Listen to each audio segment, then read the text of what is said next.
Je n'aurais jamais imaginé voir mon propre visage transformé en avertissement d'exclusion le jour du mariage de ma fille. Pourtant, j'étais là, aux côtés de Marceau, mon mari depuis 42 ans, devant un portail en fer forgé, orné d'hortensias blancs et de lavande parfumée, fixant une photographie de nous agrandis et placée stratégiquement sur un chevalet doré. Juste en dessous, tracés d'une calligraphie élégante et délibérément cruelle, ces mots qui ont transpercé ma poitrine comme des lames acérées. Ne laissez surtout pas entrer ces deux-là. N'autorisez pas ces deux personnes à entrer. Je m'appelle Solène Varelli. Pendant la majeure partie de ma vie, j'ai cru que l'amour maternel était inébranlable, que rien ne pouvait rompre le lien sacré entre une femme et l'enfant qu'elle a mis au monde. Mais ce samedi de juin, sous le soleil radieux d'Alsace, tandis que les vignes autour du domaine des Vignes Dorées ondulaient doucement dans la brise chargée de promesses de bonheur appartenant à d'autres, j'ai appris que même les liens les plus profonds peuvent être tranchés par les mains que nous avons juré de protéger à jamais. Marceau a serré ma main avec force à cet instant. J'ai senti ses paumes moites et tremblantes contre les miennes, et lorsque j'ai levé les yeux vers lui, j'ai vu des larmes se former au coin de ses yeux bleus. Ces mêmes yeux qui m'avaient conquise lors d'un bal d'été, il y a plus de 4 décennies. Il n'a rien dit. Il n'en avait pas besoin. Le silence entre nous portait le poids de 1000 questions qu'aucun de nous n'osait formuler à voix haute. Comment en sommes-nous arrivés là? Comment notre Elora, notre fille unique, la petite aux boucles châtaines qui s'endormait autrefois dans mes bras en fredonnant des berceuses, nous a-t-elle transformés en indésirables au moment le plus important de sa vie? Autour de nous, les invités commençaient à arriver. Des couples élégants en tenue de fête, des femmes coiffées de chapeaux sophistiqués, des hommes en costumes impeccables, tous traversant le parking en direction du portail principal avec des sourires animés et des conversations joyeuses. Certains nous ont reconnus. J'ai vu leurs regards curieux, puis gênés, puis rapidement détournés. Une dame aux cheveux argentés, que j'étais certaine d'avoir vue sur les photos des fiançailles, s'est arrêtée un instant en lisant l'avertissement, a haussé les sourcils dans un choc mal dissimulé et a accéléré le pas vers l'intérieur du domaine, comme si notre présence était contagieuse. L'humiliation ne vient pas seulement du rejet. Elle vient des yeux qui témoignent de votre chute, des bouches qui murmureront à votre sujet ensuite, des histoires qui seront racontées avec des détails de plus en plus déformés jusqu'à ce que vous deveniez le méchant d'un récit qui n'a jamais été le vôtre. Et tandis que nous restions là, immobiles comme des statues de sel devant ce portail qui aurait aussi bien pu être l'entrée de l'enfer, j'ai ressenti chaque regard comme un coup de fouet sur mon âme. Chaque murmure étouffé, chaque hochement de tête embarrassé était une confirmation supplémentaire que nous étions devenus un spectacle, une anecdote scandaleuse que les gens raconteraient lors de dîners pendant des semaines. Nous étions partis d'Aubernais à 5 heures du matin. Marceau avait insisté pour partir tôt, craignant les embouteillages, craignant d'arriver en retard, craignant de manquer ne serait-ce qu'un instant de cette journée qui aurait dû être spéciale. J'avais passé 3 heures à me préparer la veille au soir, essayant la même tenue 5 fois, ajustant le collier de perles qui avait appartenu à ma mère, m'assurant que chaque détail était parfait. Parce que malgré toute la tension qui existait entre Elora et moi ces derniers mois, malgré les conversations difficiles et les silences encore plus difficiles, je croyais encore qu'au fond, tout au fond, ma fille voulait que je sois là. Je croyais que l'amour maternel que j'avais cultivé pendant 33 ans, nourri de 1000 sacrifices quotidiens et de dévouement sans faille, comptait encore pour quelque chose. Quelle naïveté de ma part! La vérité, c'est que les choses ont commencé à s'effondrer dès l'instant où Julien Beaumont est entré dans la vie d'Elora. Je me souviens encore de la première fois qu'elle l'a amené dîner chez nous, il y a un peu plus d'1 an. C'était un dimanche pluvieux de mars, et Elora est arrivée rayonnante, ses yeux brillants d'une manière que je n'avais pas vue depuis longtemps. Julien était beau, je ne peux pas le nier. Grand, larges épaules, cheveux noirs peignés en arrière avec du gel, dents parfaitement blanches qu'il révélait généreusement à chaque sourire répété. Il portait un blazer bleu marine bien trop cher pour un simple dîner en famille et tenait une bouteille de vin qui coûtait probablement plus que notre budget mensuel de course. Dès la première poignée de main, quelque chose en moi s'est crispé. Ce n'était rien de spécifique qu'il ait dit ou fait. C'était la manière dont ses yeux évaluaient tout autour de lui, comme s'il calculait la valeur de chaque objet, de chaque personne. C'était la façon dont il touchait Elora, toujours avec une main possessive dans son dos ou sur son épaule, comme s'il marquait son territoire. C'était le ton condescendant lorsque Marceau a mentionné son travail d'électricien, ce petit sourire qui disait sans mots « Comme c'est intéressant que vous travailliez de vos mains ». J'ai observé comment il inspectait notre salon modeste, notre vaisselle dépareillée, nos meubles usés mais confortables, et j'ai vu dans ses yeux quelque chose qui ressemblait dangereusement à du mépris déguisé en politesse. Mais Elora était amoureuse, ou du moins c'est ce qu'elle croyait. Et quand on est amoureux, toute critique envers l'être aimé ressemble à une trahison. J'ai commis l'erreur d'exprimer mes inquiétudes quelques semaines après cette première rencontre. Une erreur qui me coûterait cher et dont les conséquences se manifesteraient de la manière la plus cruelle qui soit. « Maman, tu es injuste », m'avait-elle dit au téléphone, sa voix oscillant entre frustration et blessure. « Julien est merveilleux. Il me traite comme une reine. Sa famille a une tradition, un nom, tout ce que j'ai toujours voulu. Pourquoi ne peux-tu pas simplement être heureuse pour moi ?» J'avais essayé d'expliquer que le bonheur ne vient pas d'une tradition ou d'un nom de famille, que la façon dont il la regardait parfois, comme si elle était un trophée à exhiber plutôt qu'une personne à aimer, me mettait mal à l'aise, que son insistance pour qu'elle change certains aspects d'elle-même, son accent, ses vêtements, ses amitiés, n'était pas de l'amélioration, mais de l'effacement. Mais mes mots ont sonné comme de la jalousie à ses oreilles, comme si je ne pouvais accepter que ma fille grandisse, construise sa propre vie, loin de moi. Peut-être avait-elle partiellement raison. Peut-être qu'une partie de moi luttait effectivement contre l'idée de la perdre. Mais la plus grande partie, celle qui me privait de sommeil la nuit, était simplement un instinct maternel pur et brut qui hurlait que quelque chose n'allait pas, que cet homme n'était pas celui qu'il prétendait être, que ma fille marchait vers un précipice et que j'étais la seule à le voir se profiler devant elle. Les mois suivants ont été une succession de conversations de plus en plus tendues et espacées. Elora a commencé à m'appeler moins. Quand je l'appelais, les réponses étaient brèves, monosyllabiques, toujours accompagnées de l'excuse qu'elle était occupée, que Julien l'attendait, qu'elle avait des engagements avec sa famille à lui. La famille Beaumont, ai-je découvert, était influente dans la région de Colmar. Propriétaire de plusieurs vignobles, de terres, d'entreprises qui s'étendaient sur des générations. Et ils avaient des plans très précis pour Julien. Des plans dans lesquels une fiancée d'origine modeste devait être façonnée, polie, transformée en quelque chose d'acceptable selon leurs standards élevés. Elora ne me l'a jamais raconté directement, mais je le percevais entre les lignes. Dans les fois où elle mentionnait des dîners importants où elle devait impressionner des partenaires commerciaux. Dans les cours d'étiquette que Julien lui avait suggéré de suivre. Dans la façon dont elle avait commencé à modifier son accent, à adoucir les expressions plus familières, à adopter un vocabulaire plus raffiné, comme si elle essayait d'effacer d'où elle venait. Je voyais ma fille se transformer en une version édulcorée d'elle-même, perdant petit à petit cette spontanéité et cette authenticité qui la rendaient si spéciale.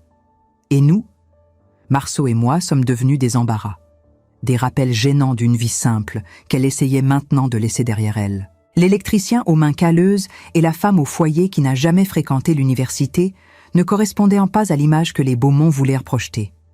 Nous étions les pièces du puzzle qui ne s'intégraient pas dans leur tableau soigneusement composé de sophistication et de prestige.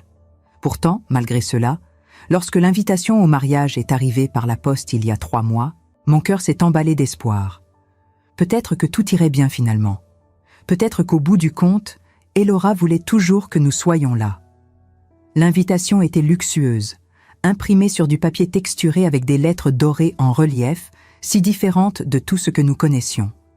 Mais nos noms y figuraient, écrits à la main par Elora elle-même, Solène et Marceau Varelli. Quelle idiote j'ai été d'interpréter cela comme un signe d'amour, comme une preuve que malgré tout, nous comptions encore à ses yeux. Maintenant, debout devant ce portail avec notre photographie transformée en ordre de bannissement, J'ai compris que l'invitation n'avait jamais été son idée. Ou peut-être l'avait-elle été, mais quelque part, entre l'envoi et ce jour de juin, quelque chose avait changé. Quelqu'un l'avait convaincu que des parents comme nous n'appartenions pas à ce monde scintillant de champagne cher et de noms de famille importants. Que notre présence ternirait d'une manière ou d'une autre l'éclat de sa journée parfaite. Marceau a finalement brisé le silence. Sa voix est sortie rauque, chargée d'une douleur que je l'avais rarement entendue exprimer. « Solène, nous devons partir. » Je l'ai regardé et j'ai vu un homme brisé. Marceau avait toujours été fort, le genre d'homme qui affronte les tempêtes, la poitrine bombée et la tête haute. Mais à cet instant, sous le poids du rejet de sa fille unique, il semblait avoir vieilli de 10 ans en 10 secondes. Les rides autour de ses yeux paraissaient plus profondes. Ses épaules s'affaissaient d'une manière que je ne lui avais jamais vue, et ses mains tremblaient légèrement à ses côtés. « Nous ne pouvons pas simplement. » Ai-je commencé, mais ma voix m'a trahi. Simplement quoi? Ignorer l'avertissement? Forcer notre entrée? Causer une scène au mariage de notre propre fille?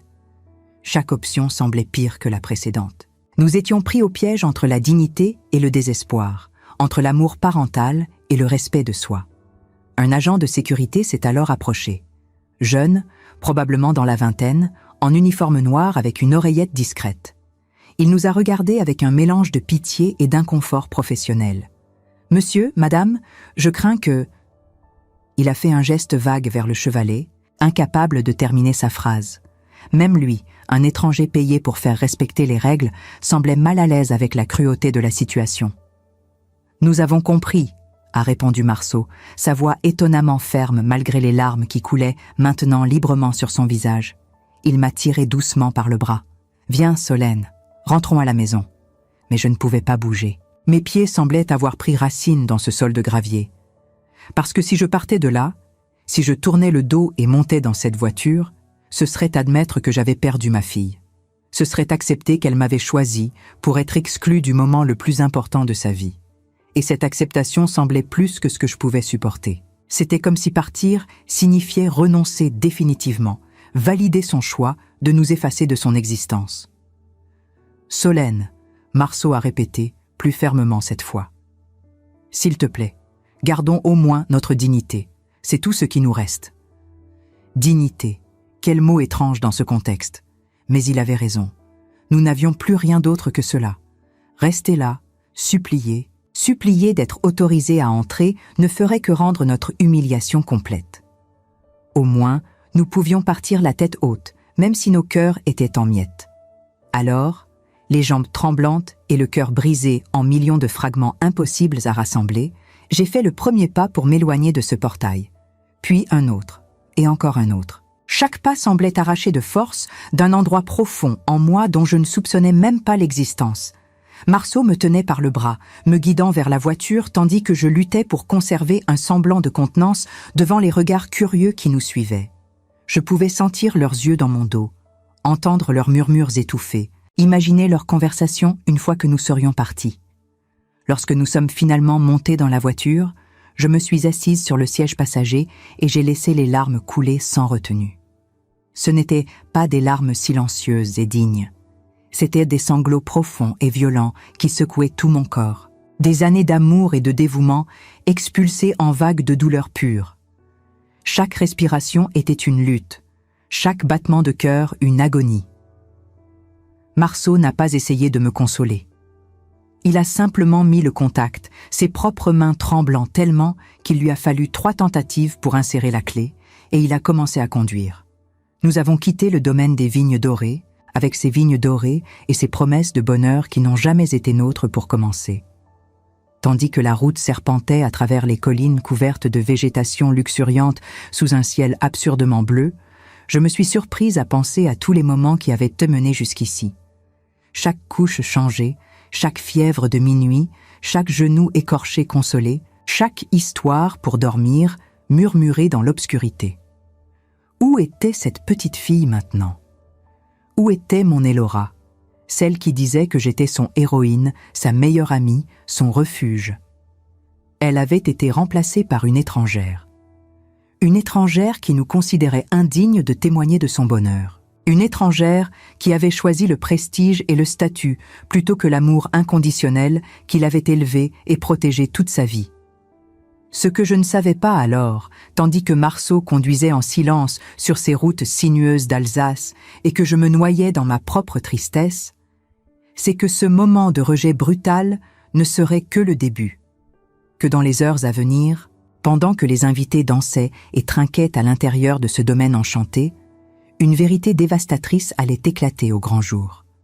Une vérité qui transformerait le jour le plus heureux d'Elora en le pire cauchemar de sa vie. Une vérité qui la ferait courir après nous, désespérée, implorant le pardon que je n'étais pas certaine de pouvoir accorder.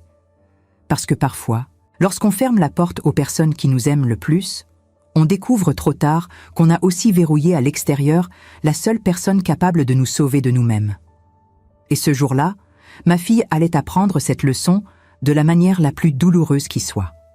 Si vous avez déjà vécu quelque chose de semblable, si vous connaissez la douleur d'être rejeté par ceux qui devraient vous aimer inconditionnellement, laissez un commentaire en me disant d'où vous m'écoutez. Parfois, partager notre histoire avec d'autres qui comprennent est le premier pas vers la guérison de blessures qui semblent impossibles à refermer. Et si cette histoire touche votre cœur, si vous sentez que vous devez savoir ce qui s'est passé ensuite, laissez un like et pensez à vous abonner à la chaîne. Parce que ce qui va suivre va tout changer. Les 3 heures qui suivirent furent les plus longues de mon existence. Marceau conduisait en silence, les mains crispées sur le volant, le regard fixé sur la route qui serpentait à travers les collines verdoyantes de l'Alsace. De temps en temps, il passait sa main sur son visage, essuyant des larmes qui refusaient de cesser de couler. Moi, j'étais recroquevillé sur le siège passager, mon sac à main serré contre ma poitrine, comme un bouclier dérisoire contre une douleur qui me dévorait de l'intérieur. Nous n'avions aucune destination précise. Nous roulions simplement, mettant autant de distance que possible entre nous et ce domaine où notre fille célébrait son mariage sans nous, sans même un regard en arrière, sans même un instant d'hésitation qui aurait pu nous faire croire qu'au fond, elle avait eu des remords.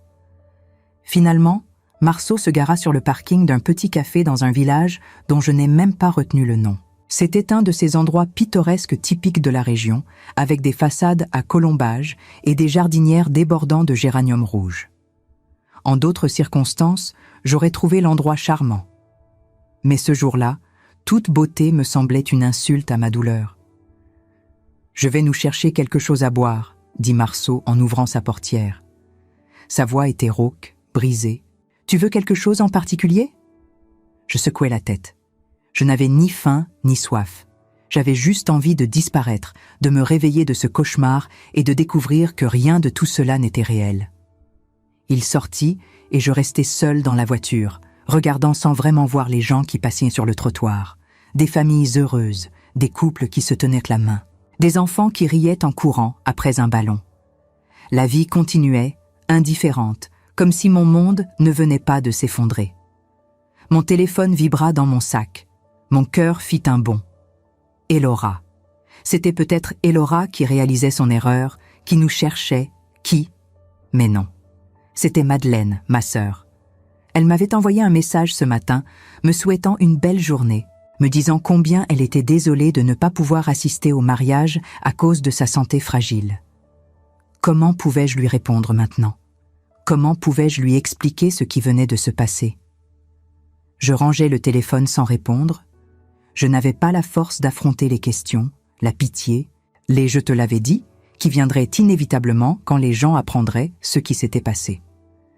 Marceau revint quelques minutes plus tard avec 2 cafés fumants et des croissants que ni l'un ni l'autre ne toucherions. Il se réinstalla au volant et nous restâmes là, en silence, sirotant nos cafés devenus tièdes, perdus dans nos pensées respectives. J'aurais dû voir les signes, finit-il par dire, brisant le silence qui s'était installé entre nous. J'aurais dû être plus ferme dès le début, lui dire qu'elle faisait une erreur en choisissant cet homme. Non, répondis-je doucement. Elle ne nous aurait pas écoutés. Tu le sais aussi bien que moi.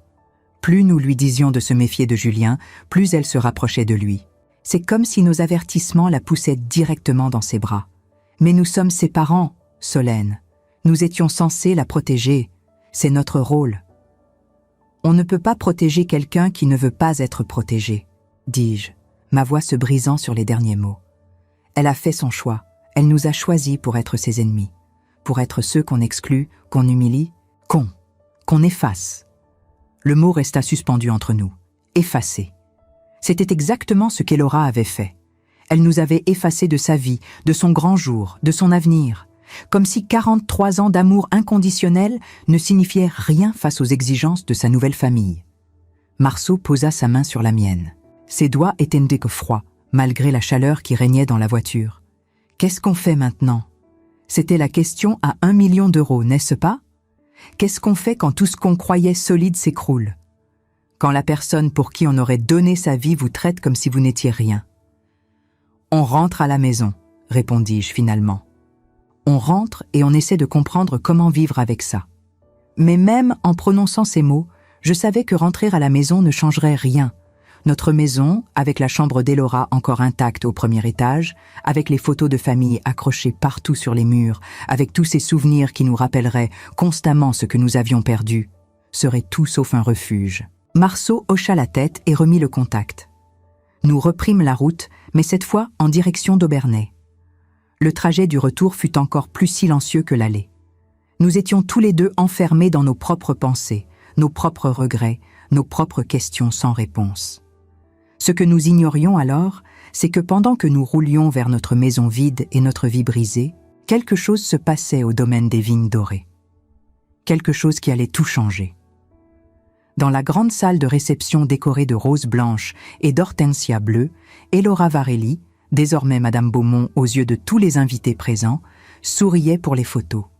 Elle portait une robe de dentelle ivoire qui avait coûté plus que notre voiture, et ses cheveux étaient relevés en un chignon sophistiqué parsemé de petites perles. Elle était absolument magnifique, rayonnante, l'image parfaite de la mariée comblée. Mais quelque part entre les toasts au champagne et l'ouverture du bal, quelqu'un avait posé une question simple, une question innocente qui allait déclencher une avalanche. « Elora, chérie, où sont tes parents ?» Je ne les ai pas vus de toute la journée.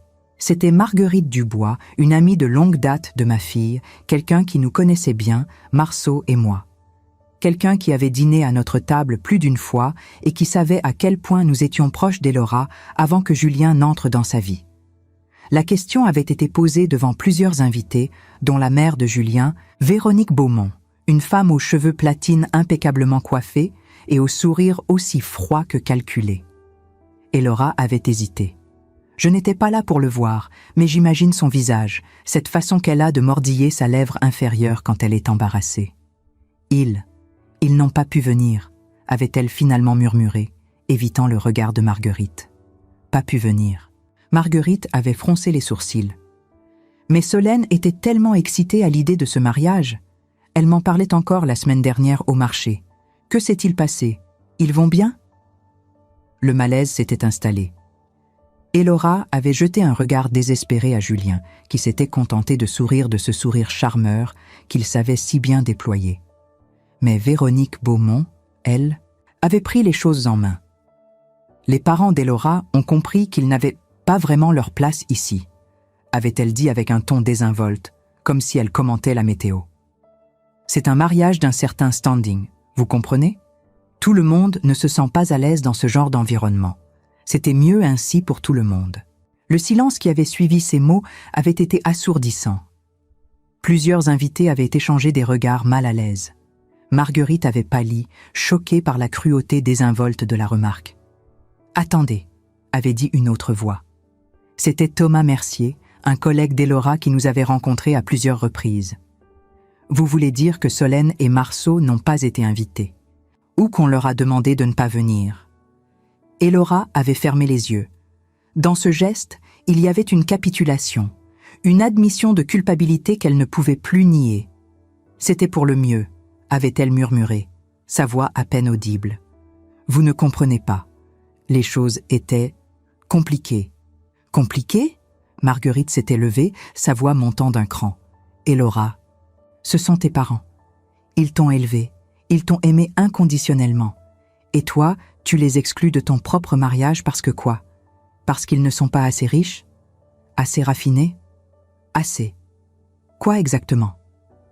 Marguerite, calme-toi. Julien était intervenu, son charme se fissurant légèrement.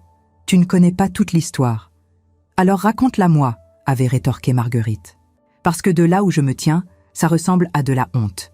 De la honte pure et simple envers les gens qui ont tout donné pour toi. D'autres voix s'étaient jointes à la conversation. Certains défendaient Elora, disant que c'était son jour et qu'elle avait le droit de décider qui y assistait. D'autres exprimaient leur désapprobation, choqués par ce qu'ils percevaient comme une cruauté inexcusable. L'atmosphère festive du mariage s'était transformée en tension palpable. Mais ce n'était que le début. Pendant que ce drame se déroulait dans la salle de réception, un autre se tramait en coulisses. Ou plutôt, une vérité gardée secrète était sur le point d'éclater au grand jour. Sophie Moreau, une demoiselle d'honneur et ancienne camarade de classe d'Elora, était sortie prendre l'air sur la terrasse. Elle avait besoin d'échapper à la tension qui montait à l'intérieur. C'est là qu'elle avait surpris une conversation qu'elle n'était pas censée entendre. Grégoire Beaumont, le frère de Julien, parlait au téléphone. Sa voix était basse mais portée dans le silence relatif de la terrasse. Sophie s'était immobilisée, cachée derrière une colonne de pierre couverte de lierre. « Oui, je sais que c'est risqué », disait Grégoire, mais Julien a insisté pour qu'on le fasse. Il dit qu'une fois qu'ils seront mariés, elle n'aura plus le choix. L'argent sera transféré sur les comptes de la famille et elle ne pourra rien faire. Non, elle ne sait rien. Elle croit qu'il l'aime vraiment. C'est ça le but, non? Papa a été très clair. On récupère l'héritage de sa grand-mère d'une façon ou d'une autre. Et Julien a trouvé le moyen parfait. Sophie avait senti son sang se glacer. L'héritage de la grand-mère d'Elora. Marceline Dubois, décédée 6 mois auparavant, avait laissé à sa petite-fille unique une somme considérable. Environ 250 000 €, fruit de toute une vie d'économie et d'investissement judicieux. Elora avait pleuré pendant des semaines après sa mort, mais elle avait aussi été reconnaissante de cet héritage inattendu qui lui donnerait la sécurité financière qu'elle n'avait jamais eue. Et maintenant, elle comprenait. Julien ne l'avait jamais aimée, il l'avait ciblée, calculée, séduite méthodiquement pour accéder à cet argent. Sophie avait le cœur qui battait la chamade. Elle devait dire quelque chose. Elle devait avertir Elora. Mais comment? Comment détruire le mariage de sa meilleure amie le jour même de sa célébration? Pourtant, ne rien dire serait pire. Ce serait condamner Elora à une vie avec un homme qui la voyait comme un moyen d'enrichissement, pas comme une partenaire. Un homme dont la famille avait orchestré toute cette mascarade, incluant probablement l'exclusion humiliante de Solène et Marceau pour isoler Elora de toute influence extérieure qui pourrait compromettre leur plan. Sophie était retournée à l'intérieur, ses jambes tremblantes, son esprit en ébullition. Elle avait trouvé Marguerite, qui discutait encore avec animation du scandale de l'absence des parents. Elle l'avait tirée à l'écart, loin des oreilles indiscrètes, et lui avait raconté ce qu'elle venait d'entendre. Marguerite avait pâli. « Tu es sûre? Tu es absolument certaine de ce que tu as entendu ?»« Certaine ?» avait confirmé Sophie. Il parlait de transférer l'argent, d'isoler Elora, de tout orchestrer. Marguerite, ils l'ont utilisé. Julien, sa famille. Tout était calculé depuis le début. Les deux femmes s'étaient regardées, une décision silencieuse passant entre elles.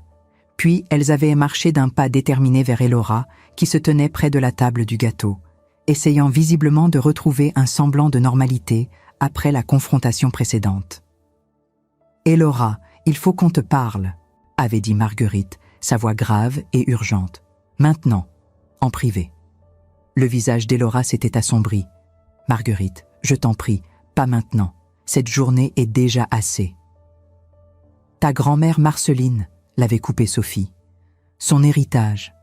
Julien en a parlé avec toi, de ce qu'il comptait en faire, où l'argent serait placé après votre mariage. » Elora avait cligné des yeux, surprise par la question. « Eh bien, il a suggéré de le placer dans un compte d'investissement familial. Les Beaumont ont un excellent gestionnaire financier. C'est logique de... » « Non !» avait coupé Marguerite. « Ce n'est pas logique, c'est dangereux. Elora, écoute-moi bien. Sophie vient d'entendre Grégoire au téléphone.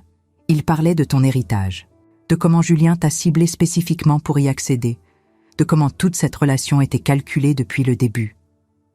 le sang avait quitté le visage d'Elora. Quoi? Non, vous devez vous tromper.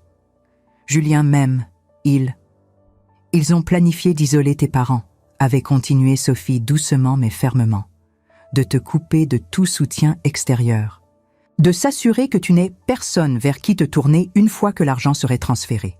Elora, réfléchis. Depuis quand es-tu distante avec Solène et Marceau? Depuis quand as-tu arrêté de voir tes vrais amis? Tout a commencé quand Julien est entré dans ta vie. Et aujourd'hui, tes propres parents ont été bannis de ton mariage. Tu ne trouves pas ça étrange? Des larmes avaient commencé à couler sur les joues d'Elora, ruinant le maquillage parfait qui avait pris des heures à appliquer. Non, non, vous mentez. Vous êtes jalouse, vous ne supportez pas de me voir heureuse. Je vais te prouver que j'ai raison, avait dit Sophie. Elle avait sorti son téléphone. J'ai enregistré une partie de la conversation. Écoute. Et là, dans la cacophonie de la réception qui continuait autour d'eux, les 3 femmes s'étaient rassemblées autour du petit appareil. La voix de Grégoire avait empli l'espace entre elles, claire et damnante. Une fois qu'ils seront mariés, elle n'aura plus le choix. L'argent sera transféré sur les comptes de la famille et elle ne pourra rien faire. Non, elle ne sait rien. Elle croit qu'il l'aime vraiment. Elora avait vacillé. Marguerite l'avait rattrapée juste à temps, la guidant vers une chaise avant qu'elle ne s'effondre complètement. « Ce n'est pas possible, » murmurait-elle encore et encore. « Ce n'est pas possible. Il m'aime. Il m'a dit qu'il m'aimait. Nous allons construire une vie ensemble. Il... » Mais même en prononçant ces mots, elle savait. Au fond d'elle-même, dans cette partie de nous qui reconnaît toujours la vérité même quand on ne veut pas l'accepter, elle savait que ses amis avaient raison. Tous ces signes qu'elle avait ignorés, tous ces moments où quelque chose ne semblait pas tout à fait authentique, toutes ces fois où Julien avait insisté sur des décisions financières qu'elle ne comprenait pas vraiment, tout prenait soudainement un sens horrible et cristallin. Elle avait été dupée, manipulée, utilisée, et dans sa quête d'appartenir à un monde qui ne l'avait jamais vraiment voulu, elle avait trahi les seules personnes qui l'avaient toujours aimée inconditionnellement. Ses parents, Solène et Marceau, les gens qu'elle avait bannis, humiliés, rejetés publiquement quelques heures auparavant. « Oh mon Dieu !»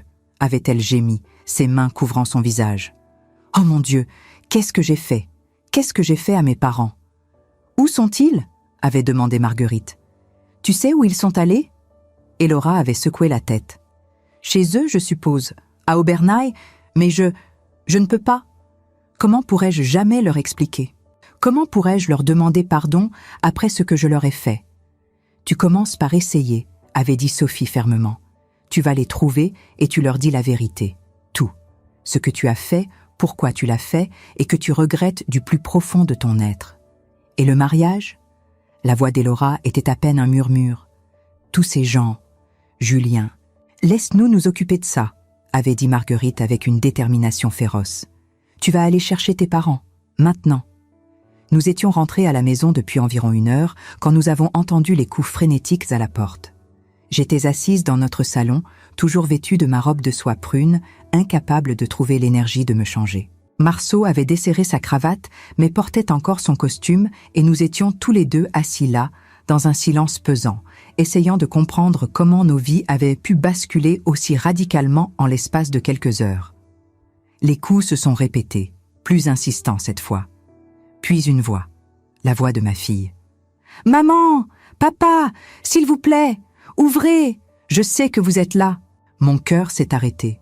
J'ai regardé Marceau, qui me fixait avec la même expression de choc absolu. Elora. Elora était à notre porte, le jour de son mariage, dans sa robe de mariée. « Solène, qu'est-ce qu'on fait ?» m'a demandé Marceau, sa voix tremblante. Je ne savais pas. Une partie de moi voulait se précipiter vers la porte, ouvrir grand les bras et accueillir ma fille, peu importe ce qui s'était passé. Mais une autre partie, la partie blessée, humiliée, trahie, voulait rester exactement où j'étais. Voulait qu'elle ressente ne serait-ce qu'une fraction de la douleur qu'elle nous avait infligée. « Maman, papa, je vous en supplie !» La voix d'Elora se brisait maintenant, noyée dans les sanglots. « J'ai tout gâché. J'ai tellement gâché. Je suis désolée, je suis tellement, tellement désolée. » Marceau s'était levé.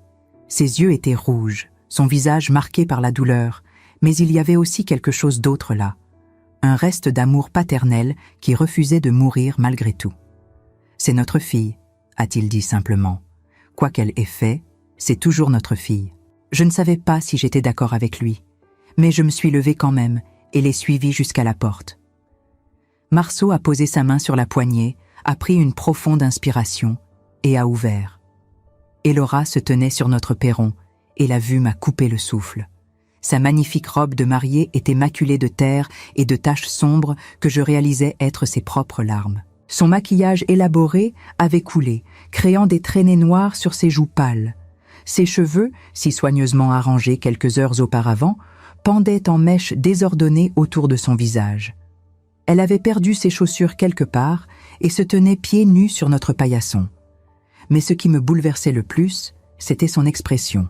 C'était le visage d'une personne complètement brisée, d'une personne qui avait perdu tout ce qui comptait et qui se rendait compte trop tard de l'ampleur de sa destruction. « Maman », a-t-elle pleuré en me voyant. « Maman, je suis tellement désolée, je suis tellement, tellement désolée. » Elle s'est effondrée alors, ses jambes cédant sous elle.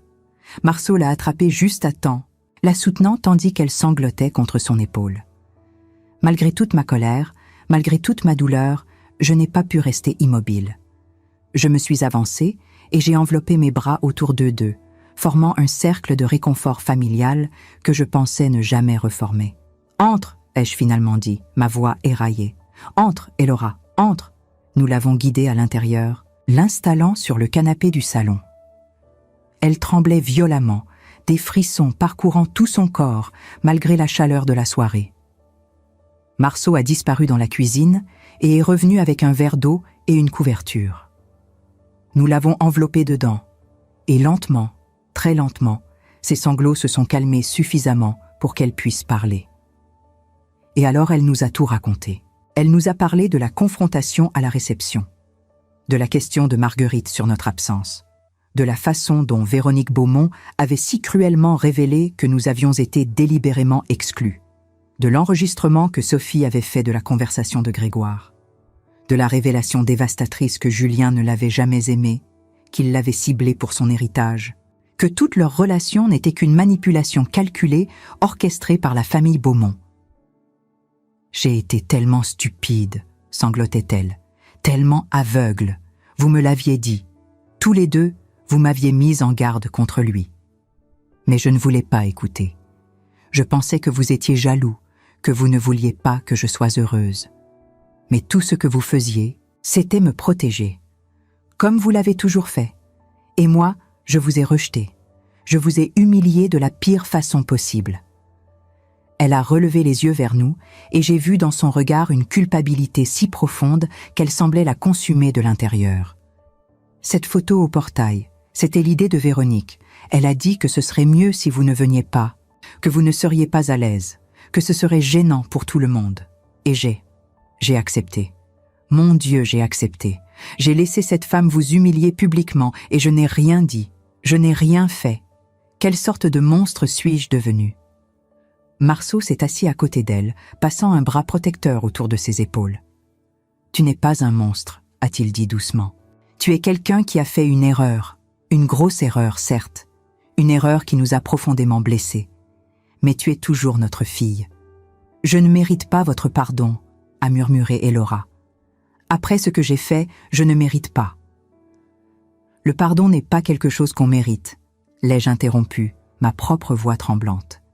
C'est quelque chose qu'on choisit de donner. Et ça prendra du temps, Elora. Beaucoup de temps.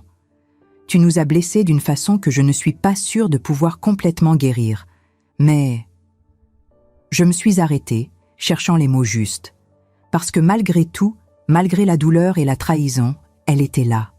Ma petite fille, brisée, repentante, désespérée. Et quelque part au fond de mon cœur meurtri, il y avait encore cette étincelle d'amour maternel qui refuse de mourir, même face à la pire des trahisons. « Mais tu es ma fille, » ai-je finalement continué, « et je ne peux pas te tourner le dos, même si une partie de moi le voudrait. même si ce serait plus facile. Elora s'est effondrée à nouveau en larmes, mais cette fois c'étaient des larmes différentes. Des larmes de soulagement mêlées de culpabilité, de gratitude mêlée de honte. « Qu'est-ce qui s'est passé après que tu as découvert la vérité ?» a demandé Marceau. « Tu as confronté Julien ?» Elora a hoché la tête. Marguerite et Sophie m'ont aidé à trouver le courage. Nous sommes retournés dans la salle de réception et j'ai tout arrêté. J'ai demandé le silence et devant tous les invités, j'ai dit à Julien que je savais pour l'argent, pour la manipulation, pour tout. Comment a-t-il réagi? Il a d'abord nié, il a dit que c'était ridicule, que j'étais hystérique, que mes amis essayaient de saboter notre mariage par jalousie. Mais quand Sophie a joué l'enregistrement de Grégoire à voix haute pour que tout le monde entende, il n'a plus pu mentir. Son visage est devenu blanc. Véronique a essayé de prendre le contrôle, de dire que tout était un malentendu, mais c'était trop tard. Tout le monde avait entendu. Tout le monde savait. Elle a pris une inspiration tremblante. J'ai enlevé ma bague de fiançailles et je la lui ai jetée. Je lui ai dit que le mariage était annulé, que je ne voulais plus jamais le revoir. Lui ou sa famille, toxique. Puis je suis partie en courant. J'ai pris ma voiture et je suis venue directement ici. Je devais vous voir.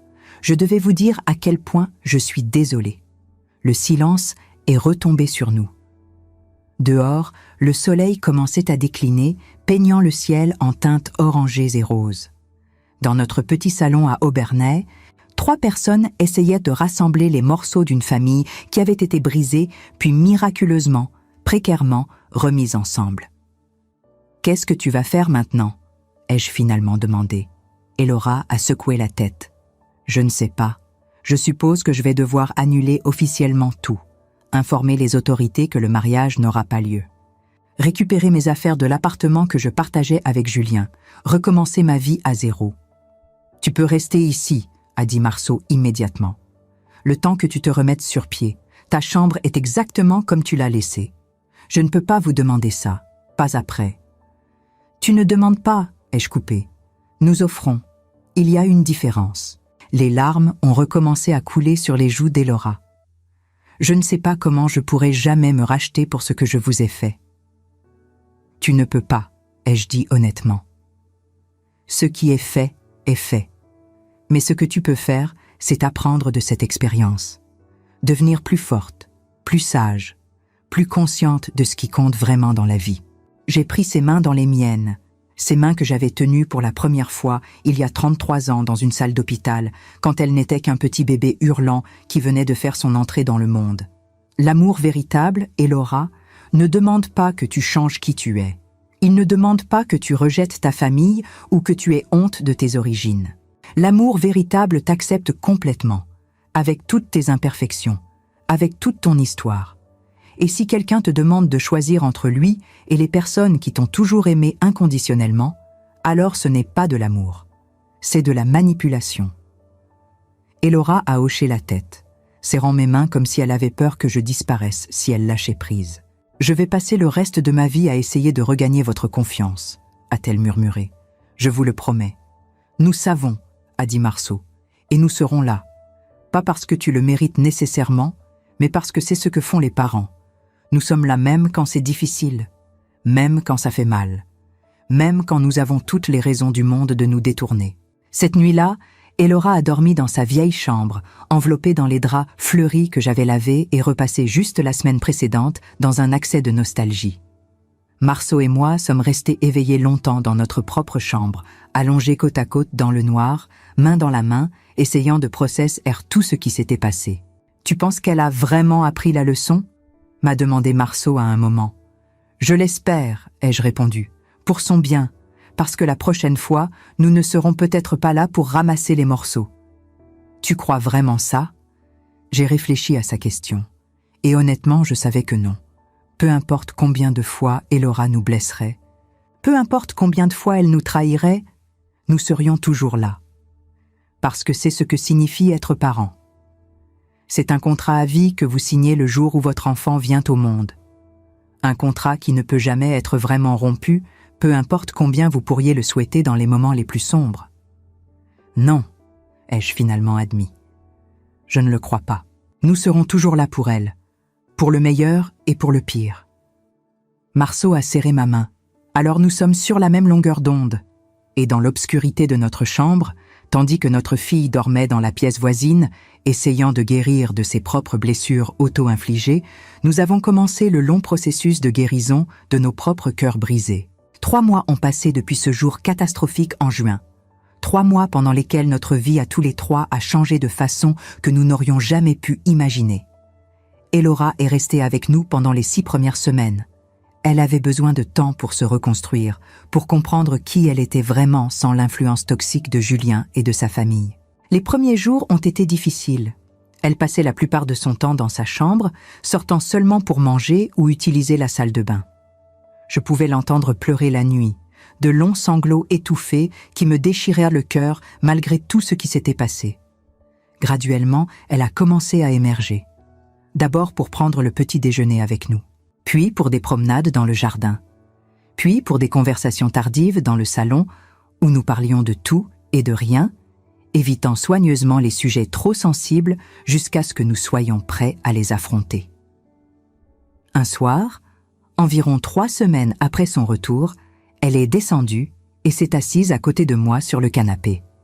Marceau regardait un match de football à la télévision, mais il a baissé le son quand il a vu l'expression sérieuse sur le visage d'Elora. « Je veux vous raconter comment tout a commencé », a-t-elle dit sans préambule.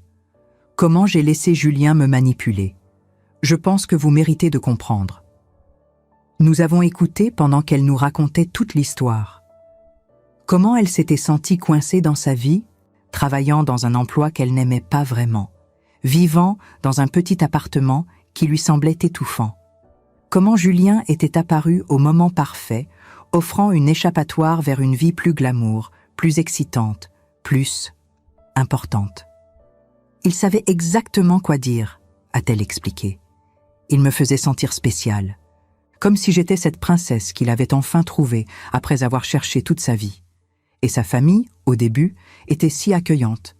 Véronique m'emmenait faire du shopping, m'invitait à des déjeuners chics, me présentait à des gens importants. Je me sentais comme Cendrillon au bal.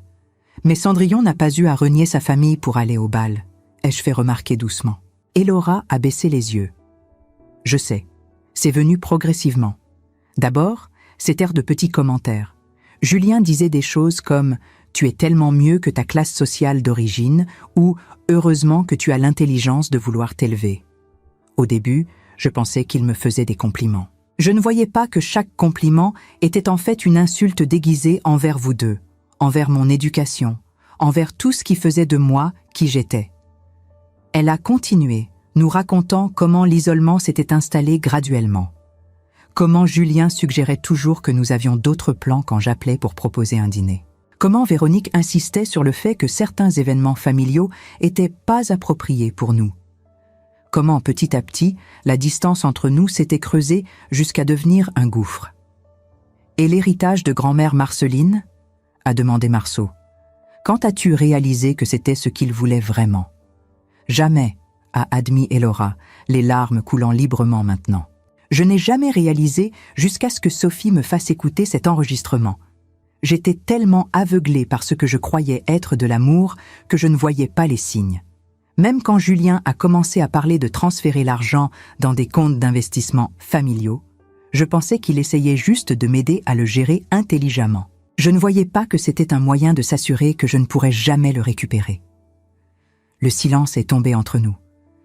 Puis Elora a pris une profonde inspiration et m'a regardé directement dans les yeux. « Maman, papa, je sais que je vous ai dit que j'étais désolée, mais je ne pense pas avoir vraiment exprimé à quel point. Vous m'avez donné tout ce que vous aviez. Papa a travaillé de longues heures pour s'assurer que je ne manque jamais de rien. Maman a sacrifié ses propres rêves pour être présente pour moi à chaque étape de ma vie. Et moi, je vous ai rejeté à la première occasion quand quelqu'un m'a offert quelque chose qui semblait mieux. » Sa voix s'est brisée. « Je vous ai humilié publiquement. Je vous ai transformé en paria le jour qui était censé être le plus heureux de ma vie. Je vous ai traité comme si vous étiez une honte, alors que vous êtes les personnes les plus honorables que je connaisse. Il n'y a pas de mots pour exprimer à quel point je regrette. À quel point je voudrais pouvoir revenir en arrière et changer tout. J'ai tendu la main et essuyé ses larmes. Nous ne pouvons pas changer le passé, Elora. Tout ce que nous pouvons faire, c'est décider comment aller de l'avant. Comment pouvez-vous être si gentil avec moi ? A-t-elle sangloté. Comment pouvez-vous me regarder sans me haïr ? Parce que tu es notre fille, a répondu simplement Marceau. Et l'amour des parents n'est pas conditionnel. Même quand il est testé, même quand il est blessé, il ne meurt pas facilement. Et Laura s'est jetée dans ses bras, et nous sommes restés là tous les trois, enlacés sur notre vieux canapé usé, dans notre modeste salon qui n'aurait jamais impressionné les Beaumont, mais qui avait toujours été rempli de quelque chose de bien plus précieux que l'argent ou le statut, l'amour véritable et inconditionnel. Les semaines suivantes, Elora a commencé à reconstruire sa vie. Elle a démissionné de son ancien emploi, celui qu'elle n'avait jamais vraiment aimé mais qu'elle gardait parce que c'était ce que Julien pensait qu'elle devrait faire. Elle s'est inscrite à des cours du soir pour obtenir une certification dans un domaine qui l'avait toujours intéressée, l'art-thérapie. Elle voulait aider d'autres personnes à guérir à travers la créativité, peut-être comme une façon de guérir elle-même. Elle a aussi recommencé à voir ses anciennes amies, celles qu'elle avait négligées pendant sa relation avec Julien. Marguerite et Sophie l'ont accueillie à bras ouverts, sans jugement, juste avec le soutien pur d'amis véritables qui se soucient vraiment d'elle. Quant à Julien et aux Beaumont, ils ont disparu de nos vies aussi rapidement qu'ils y étaient entrés. Nous avons entendu par les ragots locaux que le scandale du mariage annulé avait causé des dommages considérables à leur réputation. Apparemment, ce n'était pas la première fois que la famille Beaumont tentait de manipuler quelqu'un pour accéder à leur fortune. D'autres histoires ont commencé à faire surface, d'autres jeunes femmes qui avaient été ciblées et utilisées de manière similaire. Elora a envisagé de porter plainte, mais finalement a décidé que l'énergie nécessaire pour se battre juridiquement contre une famille aussi riche et puissante serait mieux investie dans sa propre guérison. L'héritage de sa grand-mère était toujours intact sur son propre compte bancaire, heureusement, puisque le mariage n'avait jamais été officialisé. Aujourd'hui, par un samedi après-midi ensoleillé de septembre, je suis assise dans mon jardin, regardant Elora aider Marceau à réparer la vieille balançoire qu'il avait construite pour elle quand elle était petite. Ils rient ensemble, travaillant côte à côte, et mon cœur se gonfle d'une émotion complexe mêlée de joie, de soulagement, et oui, encore un peu de tristesse pour ce qui a été perdu. Parce que même si nous avons retrouvé notre fille, même si nous avons reconstruit notre relation, il y a des cicatrices qui ne disparaîtront jamais complètement. Il y aura toujours ce jour de juin où j'ai vu ma propre photographie utilisée comme avertissement pour me tenir à l'écart. Il y aura toujours cette douleur sourde quand je me souviens de comment j'ai été jugée indigne du moment le plus important de la vie de ma fille. Mais peut-être que c'est correct. Peut-être que ces cicatrices nous rappellent ce que nous avons survécu ensemble, ce que nous avons surmonté. Elles nous rappellent d'être vigilants, de valoriser ce qui compte vraiment, de ne jamais tenir l'amour familial pour acquis. Elora lève les yeux de son travail et me surprend en train de les regarder. Elle me fait un petit signe de la main et sourit, et je lui retourne son sourire. C'est un moment simple, ordinaire, et pourtant il contient tout ce qui est important. Une famille qui a été brisée et qui se répare lentement, une pièce à la fois. Ce soir, nous dînerons ensemble tous les trois. Elora a insisté pour cuisiner, une recette que je lui ai apprise quand elle était adolescente. Nous mangerons à notre vieille table en bois qui a vu tant de repas familiaux au fil des années. Nous parlerons et rirons, et peut-être que quelqu'un mentionnera quelque chose qui nous rappellera ce jour terrible en juin, et il y aura un moment de silence inconfortable.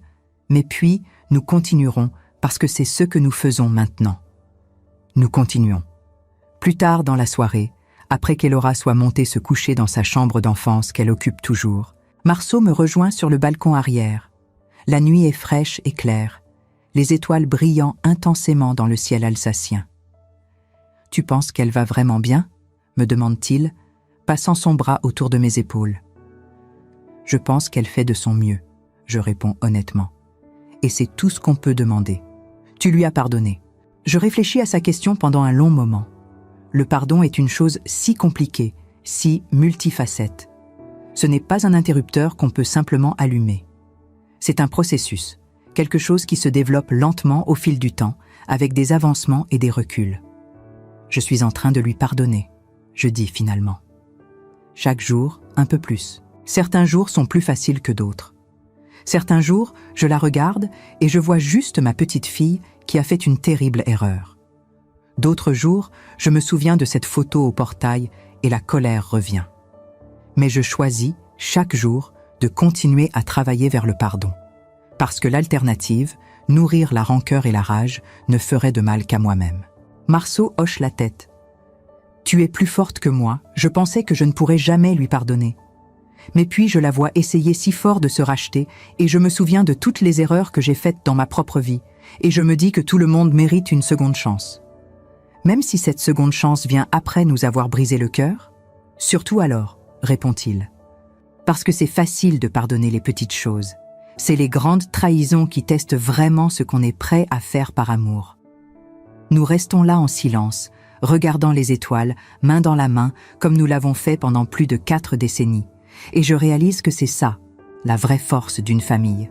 Ce n'est pas qu'on ne se blesse jamais les uns les autres. C'est qu'on choisit de rester ensemble même après les blessures. Qu'on choisit le difficile travail de reconstruction plutôt que la facilité de l'abandon. Notre histoire n'a pas eu la fin de conte de fées qu'Elora imaginait quand elle a accepté la demande en mariage de Julien. Il n'y a pas eu de mariage de rêve dans un château de vignoble. Pas de début parfait pour une vie parfaite. Mais peut-être que notre histoire a quelque chose de mieux. Elle a la vérité. Elle a l'authenticité. Elle a l'amour qui persiste même quand tout semble perdu. Elle a une famille qui a été testée jusqu'à ses limites et qui a choisi, contre toute attente, de se tenir ensemble. Dans quelques années, quand Elora trouvera quelqu'un qui l'aimera vraiment pour qui elle est, quelqu'un qui voudra nous connaître, Marceau et moi, qui respectera d'où elle vient, qui valorisera notre famille simple mais aimante, alors peut-être qu'il y aura un autre mariage, un meilleur mariage, un où nous serons au premier rang, souriant fièrement, sans photo de bannissement ou d'exclusion cruelle. Et ce jour-là, quand je verrai ma fille marcher vers un avenir construit sur l'honnêteté et l'amour véritable, toutes ces cicatrices en vaudront la peine. Parce qu'elles nous auront menés ici vers une compréhension plus profonde de ce qui compte vraiment. Pour l'instant, nous avons ce soir, cette nuit étoilée, cette maison remplie d'amour, cette famille imparfaite mais résiliente. Et c'est suffisant, plus que suffisant. C'est tout ce dont nous avons vraiment besoin. Vous venez d'entendre mon histoire. Cette histoire qui a déchiré ma famille avant de la reconstruire, pierre par pierre, avec des mains tremblantes et un cœur meurtri. Et maintenant, je me retrouve ici, devant vous, me demandant si mes mots ont résonné quelque part dans votre propre vie, dans vos propres souvenirs. Peut-être que certaines d'entre vous ont déjà ressenti cette douleur particulière, celle d'être rejeté par quelqu'un que vous avez porté, nourri, aimé sans condition. Peut-être avez-vous, vous aussi, été celle qui a dû choisir entre garder sa dignité et supplier d'être acceptée. Ou peut-être êtes-vous de l'autre côté de cette histoire, celle qui a dû demander pardon pour des choix qu'elle regrette aujourd'hui profondément. Chaque famille porte ses cicatrices invisibles. Chaque cœur a ses blessures secrètes.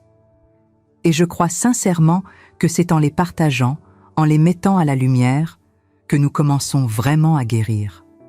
Parce que se sentir seul dans sa douleur est peut-être la pire des souffrances. Mais découvrir que d'autres ont marché sur le même chemin difficile, cela change tout. Alors je vous pose cette question, non pas par curiosité, mais parce que vos réponses comptent vraiment pour moi. Auriez-vous fait le même choix que j'ai fait ce jour-là?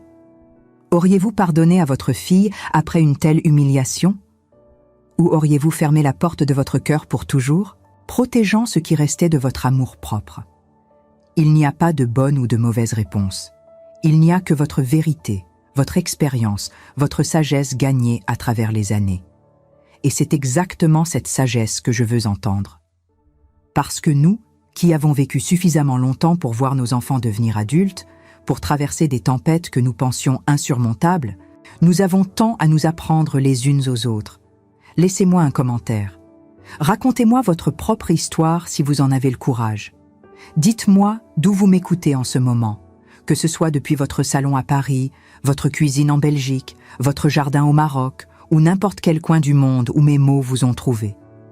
Parce que savoir que vous êtes là, que vous m'avez écouté jusqu'au bout, cela signifie plus pour moi que vous ne pouvez l'imaginer.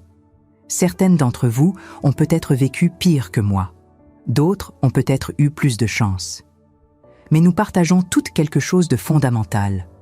Nous avons aimé profondément, parfois trop, parfois mal, mais toujours avec sincérité. Et cet amour, même quand il nous blesse, même quand il nous trahit, reste la chose la plus précieuse que nous possédons.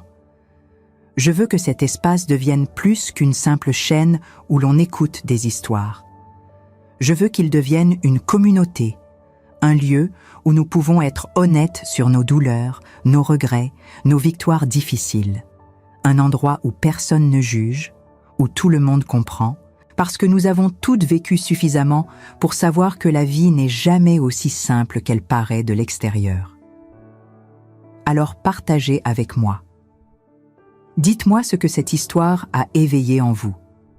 Dites-moi si vous avez déjà dû faire face à un choix impossible entre votre fierté et votre amour.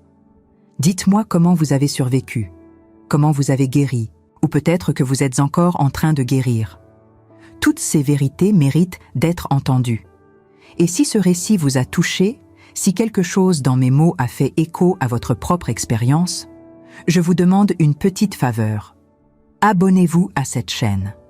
Non pas parce que je cherche des chiffres ou de la popularité, mais parce que chaque abonnement me dit que je ne suis pas seule, que nous ne sommes pas seuls, que nos histoires comptent et méritent d'être racontées. Laissez aussi un like si vous en avez envie. C'est un geste simple, mais il aide d'autres personnes qui traversent peut-être les mêmes épreuves à trouver cette histoire, à découvrir qu'elles ne sont pas seules dans leur douleur. Et parfois, savoir qu'on n'est pas seul fait toute la différence entre sombrer et survivre. Je lis chaque commentaire, chacun, parce que vos histoires m'importent autant que la mienne, parce qu'ensemble, nous créons quelque chose de plus grand que nos expériences individuelles. Nous créons une tapisserie de résilience, de pardon, d'amour qui persiste malgré tout. Alors prenez un moment, respirez, réfléchissez à ce que vous venez d'entendre. Et si votre cœur vous pousse à partager quelque chose, n'hésitez pas.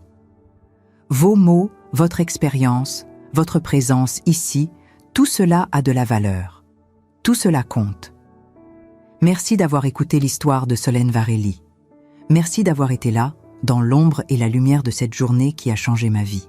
Et surtout, merci d'être exactement qui vous êtes, avec toutes vos blessures et toute votre force. Nous sommes plus fortes ensemble que séparées. N'oubliez jamais cela.